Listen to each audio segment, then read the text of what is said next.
Hello dear, अस्सलाम वालेकुम। तो आप लोगों का क्या हाल है?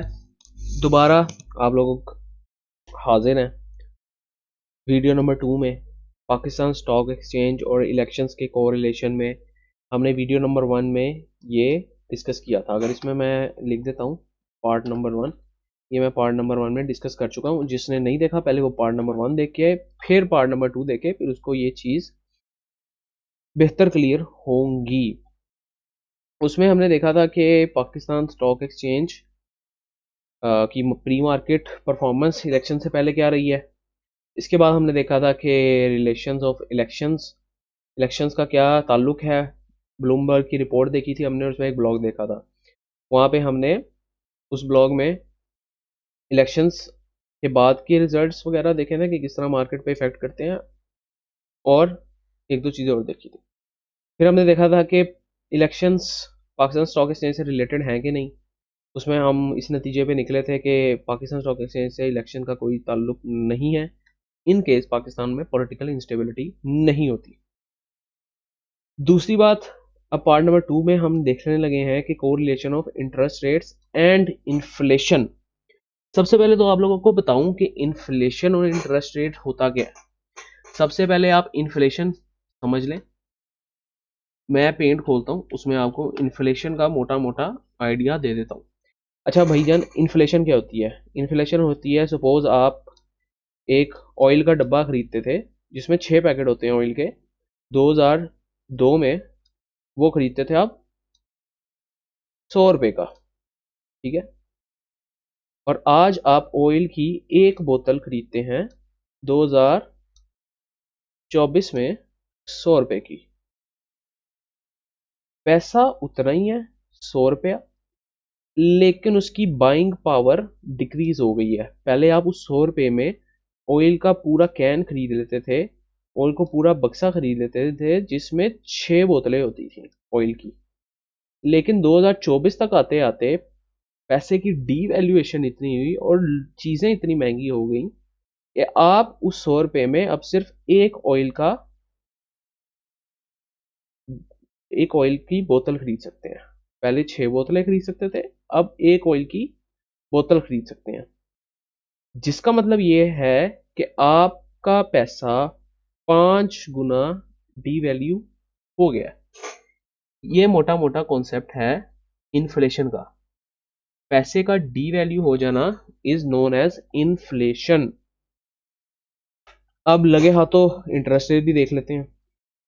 इंटरेस्ट रेट है कि एक बैंक है, वो जाहिर सी बात है लोन्स देता है। एक आदमी इर्तजा जाता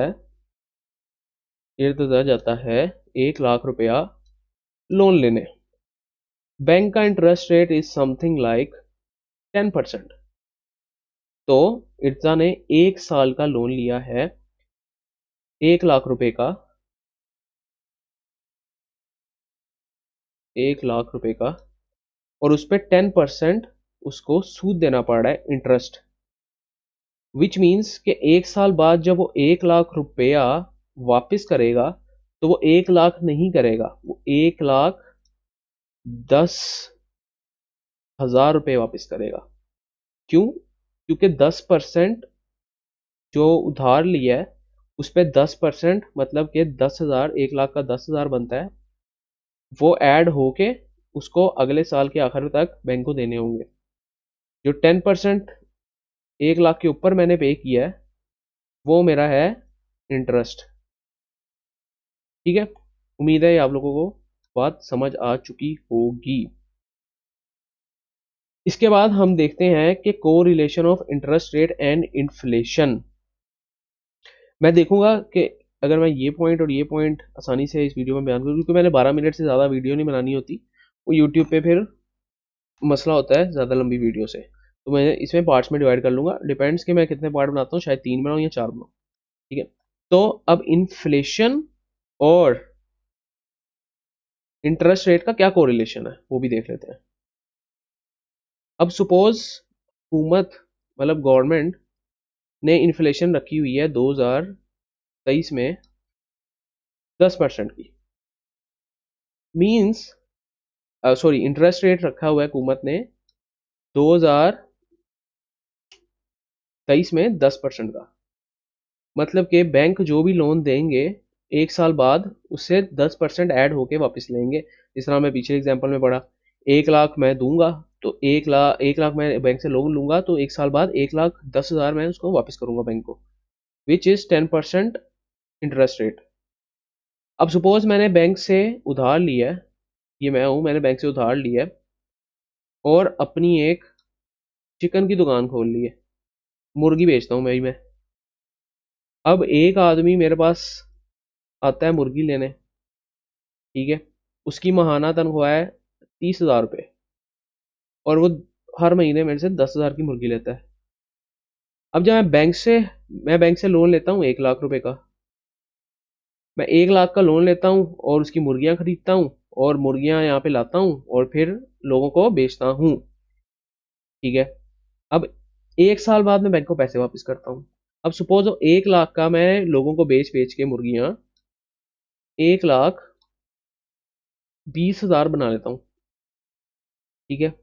अब मैंने जब 1 साल बाद बैंक का लोन वापस करना है तो मैं करूंगा 1 लाख प्लस इंटरेस्ट रेट मेरा 1,10,000, तो पीछे मेरे पास बकाया रकम बच जाएगी बैंक को दे के 10,000, और ये 10,000 मेरा प्रॉफिट है, ठीक है।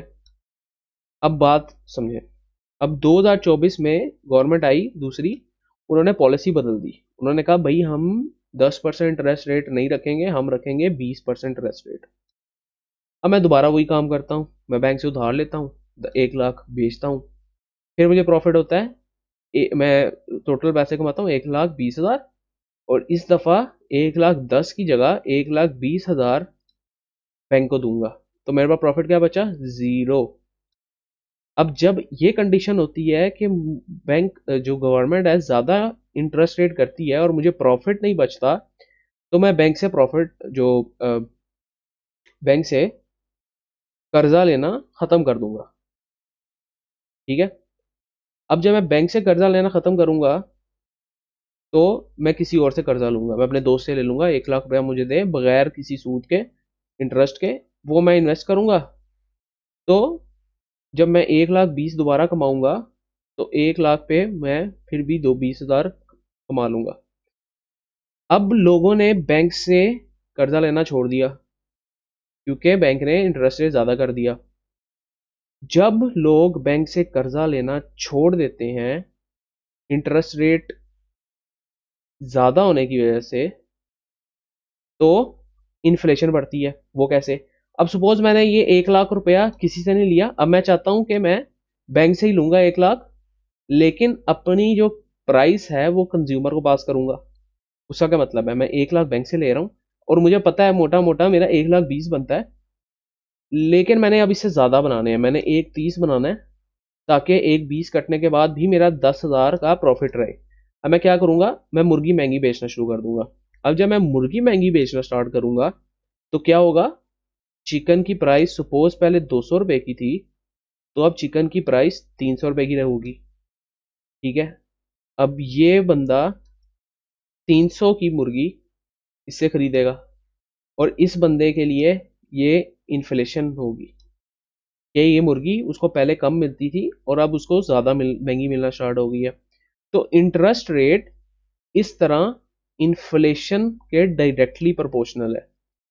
Interest rate is directly proportional to inflation, means interest rate के ज्यादा होने से इन्फ्लेशन भी ज्यादा होती है और वाइस वर्सा, इंटरेस्ट रेट कम होने से इन्फ्लेशन भी कम होती है। उम्मीद है ये कॉन्सेप्ट आपको समझ आया होगा। अब हम यहाँ पे देखते हैं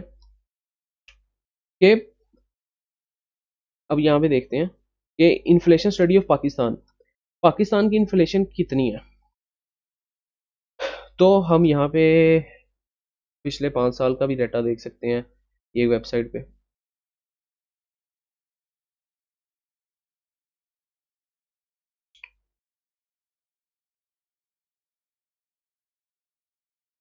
तो सपोज हमने ये डाटा देख लिया, ठीक है। इन्फ्लेशन हमारे पास लास्ट इन्फ्लेशन 28% थी, ठीक है। फूड इन्फ्लेशन हमारे पास थी 25%। यहाँ पे हमें उन्होंने इन्फ्लेशन की सारी बता दी हैं कि क्लोथिंग एंड फुटवियर 9% था, रेस्टोरेंट की इन्फ्लेशन 7% थी, गैस एंड उसकी इतनी।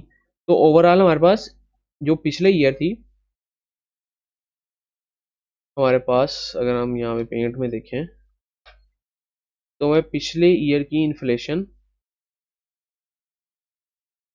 तकरीबन 30%, 28% से 30% के दरमियान पड़ी। फिर उससे पिछले ईयर की हमारे पास 10% समथिंग थी, फिर उससे ईयर की 11 और समथिंग इस तरह। लेकिन एवरेज अगर इसकी इन्फ्लेशन निकालें पिछले सारे सालों की, तो तकरीबन हमारे पास 10% इन्फ्लेशन बनती है। हम हमेशा एवरेज पे काम करते हैं जब हमारे पास ज़्यादा डाटा हो। तो ये थी हमारे पास inflation study of Pakistan. Pakistan की इन्फ्लेशन स्टडी के वो किस हिसाब से बढ़ती है, उसकी एवरेज इन्फ्लेशन क्या है। पाकिस्तान की average inflation around 10% to maximum भी लगाएं 13% एवरेज इन्फ्लेशन है। ठीक है, अच्छा। अब हम देखते हैं कि अगर हमने पता देख लिया कि इलेक्शन और पीएसएक्स का कोई ताल्लुक नहीं है, तो पीएसएक्स और पीएसएक्स का क्या एक्चुअल ताल्लुक है किन फैक्टर्स पे। ठीक है, और वो इंटरनली इलेक्शन से रिलेट करता है। आईएमएफ, इंटरनेशनल मॉनेटरी फंड आपको पता होगा, और इन्फ्लेशन का बहुत गहरा ताल्लुक है। ठीक है, उससे पहले देख लें कि आप इन्फ्लेशन के इंक्रीज होने से बैंकिंग सेक्टर बहुत अच्छा परफॉर्म करते हैं। जिस तरह के मैंने पहले आपको बताया कि एक बैंक पहले 1 लाख रुपए पे 10% इंटरेस्ट ले रहा था, लेकिन बाद में बैंक 1 लाख रुपए पे गवर्नमेंट की पॉलिसीज के मुताबिक 20% इंटरेस्ट लेना शुरू हो गया। जहाँ पे बैंक को 10,000 इंटरेस्ट की से रकम आ रही थी, अब बैंक को 20,000 आना शुरू होगी, तो बैंक की अर्निंग बढ़ेगी ना। तो interest rate is directly proportional to earning per share of bank. ये भी उस कंडीशन में कि बैंक की मैनेजमेंट बहुत अच्छी है, वो इसको काफ़ी अच्छे तरीके से मैनेज कर रहे हैं। अदरवाइज काफ़ी बैंक है जो हमारे सही परफॉर्म नहीं कर पा रहे इसके बावजूद भी। अब पिछले ईयर इन्फ्लेशन अराउंड 30% थी, तो हर बैंकिंग सेक्टर के अच्छे स्टॉक ने मिजान बैंक हो गया, फैसल बैंक हो गया, एमसीबी हो गया, यूबीएल हो गया, इन सारों ने काफ़ी आउट परफॉर्म किया है। तो इस तरह इन्फ्लेशन और बैंकिंग सेक्टर का ताल्लुक है।